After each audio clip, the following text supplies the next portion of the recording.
10th standard students. இப்போ next வந்து அதே எக்ஸசைஸ் 8.1ல ஃபஸ்ட்டு சம்மில் செகண்ட் ரோமன் பார்க்க போகிறோம்.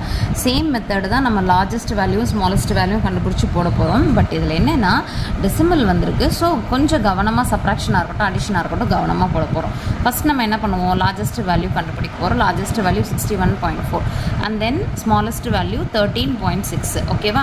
இப்போ இது ரெண்டையும் நம்ம சப்ராக்ட் பண்ண போகிறோம். எல் மைனஸ் எஸ் இதுதான் ரேஞ்சோட ஃபார்முலா இல்லையா? ஃபார்முலா பேஜில் எழுதி வச்சுக்கணும். L minus S. Okay, L minus S subtract பண்ணுங்கள். ஸ்லோலனஸ் கொஞ்சம் கவனமாக எந்த புள்ளிக்கு நேராக கரெக்டாக வச்சு நம்பர்ஸ் எல்லாம் கரெக்டாக போடுங்க. இதில் தான் மிஸ்டேக் பண்ணுவீங்க. சப்ராக்ட் பண்ணும்பொழுது கடன் வாங்கி கழித்தல் இதிலெல்லாம் மிஸ்டேக் பண்ணுவீங்க. ஸ்லோலனஸ் கொஞ்சம் கவனமாக போடுங்க. சரியா? நார்மல் சப்ராக்ஷன் மாதிரி தான்.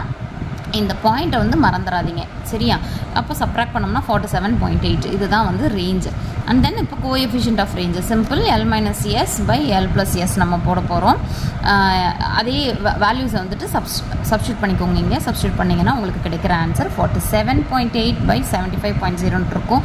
உங்களுக்கு இப்படியே டெசிமலில் வச்சு கேன்சல் பண்ணுறதுக்கு கஷ்டமாக இருக்கலாம். ஸோ நீங்கள் என்ன பண்ணுங்கன்னா, இப்படியே நான் கேன்சல் பண்ணிப்பேன், நான் இப்படியே நான் டிவைட் பண்ணிப்பேன் அப்படின்னா நோ ப்ராப்ளம், நீங்கள் அப்படியே பண்ணிக்கலாம். இல்லை உங்களுக்கு கஷ்டமாக இருக்கும் அப்படின்னம்னா தென் நீங்கள் என்ன பண்ணலான்னா இதை வந்து ஃபுல் டிஜிட் நம்பராக மாற்றிக்கோங்க. ஸோ இது ஒரு நம்பர் தள்ளி தான் புள்ளி வச்சுருக்காங்க.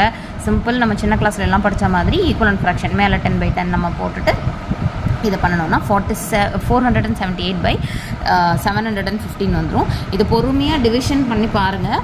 டிவிஷன் பண்ணி பார்த்தீங்கன்னா உங்களுக்கு ஆன்சர் வந்து 0.6366666 அப்படியே போயிட்டே இருக்கும்.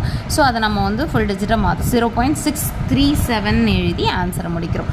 இதுதான், அதாவது நீங்கள் இந்த ஃபைனல் ஆன்சர் கொண்டு வரீங்க இல்லையா, அதுதான் வந்துட்டு உங்களுக்கு கொஞ்சம் கஷ்டமாக இருக்கும். பட் நல்லா படிக்கிற பசங்க கரெக்டாக போட்டுருங்க. ஸ்லோ லேர்னர்ஸ் நீங்கள் இது வரைக்குமாவது இந்த ஸ்டெப்பை வந்து ஃபாலோ பண்ணிக்கோங்க. ஓகே, இது உங்களால் இந்த ஆன்சரை கொடுக்க முடியலன்னா கூட you have to do up to this. ஓகேவா? இதோட இந்த சம் முடிஞ்சது.